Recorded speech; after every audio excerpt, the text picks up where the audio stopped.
கணம்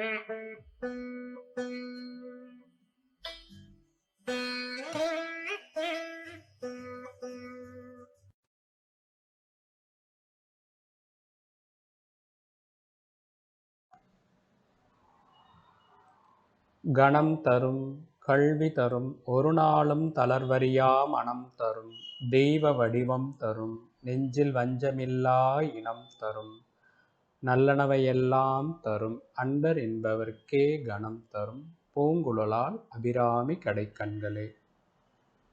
ஓம் ஈஸ்வரா குருதேவா. மனித உடலான கோவிலுக்கும் அதில் வீற்றிருக்கும் உயிரான கடவுளுக்கும் எனது பணிவான வணக்கங்கள். நான் ஆர் கண்ணன், ஆன்மீக ஜோதிடர் மற்றும் தியான பயிற்சியாளர், சேலத்தில் இருந்து. இன்னைக்கு நம்ம பார்க்கக்கூடிய தலைப்பு ஜோதிடமும் சித்தர்களுங்கிற தலைப்புல நம்ம பார்க்கக்கூடிய விஷயம் என்னன்னு பார்த்தீங்கன்னா ஆத்ம சுத்தி. இந்த ஆத்ம சுத்தினா என்ன அப்படிங்கிறதையும், இது யார் உலகத்துக்கு தந்தாங்கிறதையும், அது எப்படி செய்யணுங்கிறதும் ஒன் பை ஒன்று இந்த வீடியோவில் நம்ம பார்க்கலாம். நமக்கு எல்லாருக்குமே திருக்கடையூர் தெரியும். திருக்கடையூர்ல மார்க்கண்டேயனுக்கு அருள் புரிந்த அன்னை அபிராமி அன்னையை 101 பாடல்கள் பாடி அமாவாசை என்று பௌர்ணமியை வரவைத்த அபிராமி பட்டருடைய அவதாரமாக சொல்லப்படக்கூடிய ஈஸ்வர பட்டர், அவருடைய சீடர் வேணுகோபால் சுவாமிகள் மூலமாக, அதாவது அந்த ஜென்மத்தில் சரபோஜி மன்னராக இருந்தவர், அவர் மூலமாக இந்த உலகிற்கு கொடுக்கப்பட்டது தான் இந்த ஆத்ம சுத்தி. இந்த ஆத்ம சுத்தியோடைய நிறுவனர் வேணுகோபால் சுவாமிகள், அவர் நிறுவனர் தான் தபோவனங்கிற ஒரு இடம். இது எங்க இருக்குன்னு பார்த்தீங்கன்னா ஈரோடு மாவட்டம் சத்தியமங்கலம் பக்கத்தில் இருக்கக்கூடிய புஞ்சை புளியம்பட்டி அப்படிங்கிற ஊருக்கு பக்கத்தில் இந்த தபோவனங்கிற ஒரு இடம் இருக்கு. அங்கதான் பார்த்தீங்கன்னா இந்த ஆத்ம சுத்தி துருவ தியானம்ங்கிறது, இந்த 2 தியான பயிற்சிகள் மூலியமாக உலக மக்கள் தங்களை பாதிக்கப்படுகின்ற தீய வினைகள், சாப வினைகள், பாப வினைகள் என்று சொல்லக்கூடிய கர்மாக்கள் பிடியிலிருந்து தன்னை விடுவித்து கொள்ளக்கூடிய இந்த ஆத்ம சுத்திங்கிற பயிற்சியை அவர் தன்னுடைய தவ வாழ்க்கையின் பயனாக 25 வருடங்களுக்கு மேலாக அவருடைய தவ வாழ்க்கையின் பயனாக இந்த உலகத்திற்கு நன்கொடையாக கொடுத்த ஒரு விஷயம்தான் இந்த ஆத்ம சுத்தி. அதை பற்றி தான் இந்த வீடியோ பதிவில் நம்ம பார்க்க போகிறோம். வாங்க ஒவ்வொரு விஷயமா பார்க்கலாம். இப்போ நாங்கள் எல்லாருமே கேள்விப்பட்டிருக்கோம், உடல் சுத்தி கேள்விப்பட்டிருக்கிறோம், மனோ சுத்தி கேள்விப்பட்டிருக்கோம். அது என்னங்க ஆத்ம சுத்தி அப்படிங்கிறது ஒரு புதுசாக இருக்குன்னு ஒரு சிலருக்கு இருக்கலாம். உடல் சுத்தங்கிறது நமக்கு எல்லாருக்கும் தெரியும், நீரால் சுத்தப்படும். மனோ சுத்தம் அப்படிங்கிறது நல்ல எண்ணங்களாலும் பிரார்த்தனைகளாலும் தியானங்கள் மூலியமாகவும் மனதை நம்ம சுத்தப்படுத்த முடியும். ஆத்மாவை எப்படி சுத்தப்படுத்துறது அப்படின்னா, ரிஷிகள் சித்தர்கள் வாழ்ந்த புகழ்பெற்ற ஒரு ஆலயங்களுக்கு நாம் செல்லும் போது ஆட்டோமேட்டிக்காகவே நம்முடைய ஆத்மா சுத்தி ஆகும். அது ஒரு வகை இருக்கு. ஆனால் இன்னைக்கு இருக்கிற காலகட்டங்களில் பார்த்தீங்கன்னா அந்த மாதிரி ரிஷிகள் சித்தர்கள் ஞானிகள் ஏற்படுத்திய இந்த கோயில்களான, உதாரணத்துக்கு திருவண்ணாமலை, திருப்பதி, அப்புறம் திருச்செங்கோடு, இந்த மாதிரி நிறைய இடங்கள்லாம் இருக்குது. அந்த இடங்கள்லாம் இன்னைக்கு பார்த்தீங்கன்னா நிறைய மக்கள் கூட்டங்கள் இருக்கிறதுனால நம்ம அந்த இடத்துக்கு போய் ரொம்ப நேரம் நம்மளால இருக்க முடியறதில்ல, அங்க இருக்கிற சக்தியை எடுக்க முடியறதில்ல. அது மட்டும் இல்லாமல் அங்கே இருக்கிற சந்தர்ப்ப சூழ்நிலை, இன்னைக்கு உட்காந்து ஒரு இடத்துக்கு, பழங்காலத்துலாம் பார்த்தீங்கன்னா ஒரு கோயிலுக்கு போனாங்கன்னா 1 நாள் 2 நாள் கூட தங்கி, அது பக்கத்தில் இருக்கிற சாவடி சத்திரங்கள்லாம் தங்கி அந்த கோயில்களில் பொறுமையாக இருந்து சாமி தரிசனம் செஞ்சு தன்னுடைய என்ன விஷயத்துக்காக போகிறாங்களோ அந்த விஷயங்கள் பூர்த்தி ஆகிற அளவுக்கு அங்கே குறிப்பிட்ட நேரம் குறிப்பிட்ட நாட்கள் கூட அங்கே இருப்பாங்க. அன்னைக்கு எந்த விதமான தடைகளும் இருந்ததில்லை.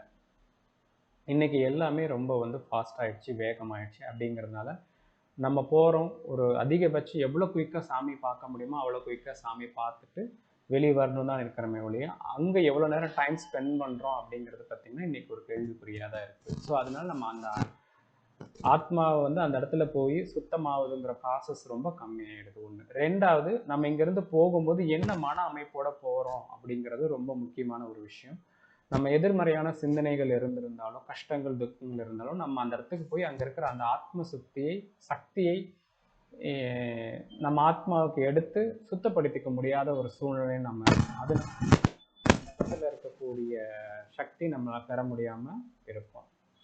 சரி, இதுக்கு என்ன வழி அப்படின்னு கேட்டிங்கன்னா, நம்ம இருந்த இடத்துல இருந்தே இந்த பிரார்த்தனை தியானத்தின் மூலயமா இந்த ஆத்ம சுத்தி செய்ய முடியும். அதுக்கு முன்னால எப்படி இந்த ஆத்மாவை எப்படி அசுத்தமாகுது, எப்படி ஆத்மாவை வந்து நம்ம சுத்தப்படுத்துறதுன்னு பார்த்தீங்கன்னா, இந்த ஆத்மாவை அசுத்தப்படுத்தக்கூடிய 2 விஷயங்கள் இருக்கு. ஒன்று ஜீவ அணுக்கள், 2வது ஜீவ ஆத்மாக்கள். அது என்னங்க அணுக்கள் கேள்விப்பட்டிருப்போம். அது என்னங்க ஜீவ அணுக்கள், ஜீவ ஆத்மாக்கள் அப்படின்னு சொல்றீங்க நீங்க கேட்டீங்கன்னா, அணுக்கள்லாம் நமக்கு தெரியும். காத்துல எல்லாமே இந்த உலகத்துல இருக்கக்கூடிய எல்லாமே அணுக்களால் ஆனது தான். அணுக்கள்னாவே சயின்ஸ்ல சொல்லுவாங்க எலக்ட்ரான், புரோட்டான், நியூட்ரான். அதாவது வெப்பம், காந்தம், மனம். இதை வந்து நம்ம ரிஷிகள் எப்படி சொல்லியிருக்காங்கன்னா, வெப்பத்தை விஷ்ணுவாகவும், காந்தத்தை மகாலட்சுமியாகவும், மனத்தை சரஸ்வதியாகவும் சொல்லுவாங்க. ஒரு அணுவுல பார்த்தீங்கன்னா இந்த 3 விஷயமே இருக்கும். உதாரணத்துக்கு சொல்லணும்னா, ஒரு சாப்பாடு இருக்கு. அந்த சாப்பாட்டில் நம்ம காரத்தை மிக்ஸ் பண்ணோம்னா காரமாக இருக்கும். ஸ்வீட்டை மிக்ஸ் பண்ணால் நமக்கு சாப்பாடு வந்து பொங்கலாக கிடைக்குது, ஸ்வீட்டாக கிடைக்குது. அப்போ அதில் இருக்கக்கூடிய தண்ணி, அதில் இருக்கக்கூடிய அரிசி எல்லாமே ஒன்று தான். அதில் சேர்க்கக்கூடிய அந்த ஒரு பொருள்னால தான் வித்தியாசப்படுது. அதுதான் மனம். அதுதான் ஜீவ அணுன்னு சொல்லுவாங்க. அந்த மாதிரி ஒவ்வொரு அணுவும் பார்த்தீங்கன்னா இந்த காற்றுல வந்து நிறைய இருக்குது. அதில் நல்ல அணுக்களும் இருக்குது, தீய அணுக்களும் இருக்குது. நல்ல அணுக்கள்னு பார்த்தீங்கன்னா நல்ல அணுக்களுடைய குணங்களும் இருக்கு, தீய அணுக்களுடைய குணங்களும் இருக்கு. நல்ல அணுக்களுடைய குணங்கள் என்னன்னு பார்த்தீங்கன்னா அன்பு, பாசம், பரிவு, கருணை, நிதானம், சாந்தம், இந்த மாதிரியான குணங்கள் வந்து நல்ல அணுக்களுடைய தொகுப்பு. தீய அணுக்களுடைய தொகுப்பு எப்படி இருக்குன்னு பார்த்தீங்கன்னா கோபம், வஞ்சம், வேதனை, கவலை, சோர்வு, சலிப்பு, இந்த மாதிரி தீய அணுக்களும் இருக்குது. இது எல்லாமே காத்துல தான் இருக்குது. இது எல்லாமே வேலை செஞ்சுட்டு இருக்கிறதுங்கிறது நமக்கு தெரியும். இப்போ உதாரணத்துக்கு புரியுற மாதிரி சொல்லணும்னா, இப்போ நம்ம வெளியில போயிட்டு இருக்கிறோம், எதிர்த்தாப்புல ஒரு குழந்தையை பார்க்குறோம். அந்த குழந்தை நம்மளை பார்த்து சிரிக்குது, கை அசைக்குது. இப்போ நமக்கு எப்படி இருக்கும்? நமக்கு உடனே ஒரு மகிழ்ச்சி வரும், நம்மளும் அந்த குழந்தைக்காக கை காட்டுவோம். இது வந்து இயல்பா நடக்கக்கூடிய ஒரு விஷயம் இல்லைங்களா? எப்ப இந்த மகிழ்ச்சி எங்கிருந்து வந்துச்சு? அந்த எதிர் சூழ்நிலையிலிருந்து அந்த குழந்தையினால் நமக்கு ஏற்பட்டுச்சு. இது வந்து ஒரு பாசிட்டிவான ஒரு விஷயம். அடுத்து இன்னொரு உதாரணம் சொல்றேன் நெகட்டிவா. எப்படின்னு பார்த்தீங்கன்னா, இப்போ நம்ம ரோட்ல ஓரமா நடந்து போயிட்டு இருக்கோம். எதிர்த்தாப்புல ஒரு நபர் குடிச்சிட்டு வராரு, மது அருந்திட்டு வராரு. அவர் நம்ம மேல வந்து வண்டி விடுற மாதிரி வந்துட்டு, அவர் என்ன பார்த்து நம்மளே பார்த்து சொல்றாருன்னா, ஓரமா போக மாட்டியா, இப்படிதான் நடு ரோட்ல போவியா, நம்மளை திட்டிட்டு அவர் பாட்டுக்கு போறாரு.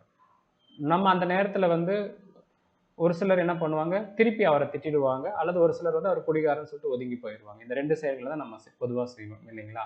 ஆனாலும் நம்ம அதை திட்டலினா கூட, ஒதுங்கி போனாலும் கூட நம்ம மனசுக்குள்ள என்ன இருக்கும், நம்ம எந்த தப்புமே செய்யல, ஆனா பாரு அவர் எப்படி திட்டுறாரு அப்படின்னு சொல்லிட்டு அவரை பத்தின சிந்தனைகள் நம்ம மனசுக்குள்ள ஓடிட்டே இருக்கும். அப்ப அவரை பத்தி எண்ணங்கள் நமக்குள்ள அதிகமாகும். அவருடைய உணர்வுகள் எப்படி இருந்துச்சு, ஒரு கோபமா, ஒரு அகங்காரமா இருந்துச்சு இல்லையா? அந்த உணர்வுகள் நமக்குள்ள வந்து செயல்பட ஆரம்பிக்கும். இப்ப நம்ம உதாரணத்துக்கு அந்த மாதிரி கோயிலுக்கு போறோம்னு வச்சுக்கோங்களேன். இப்ப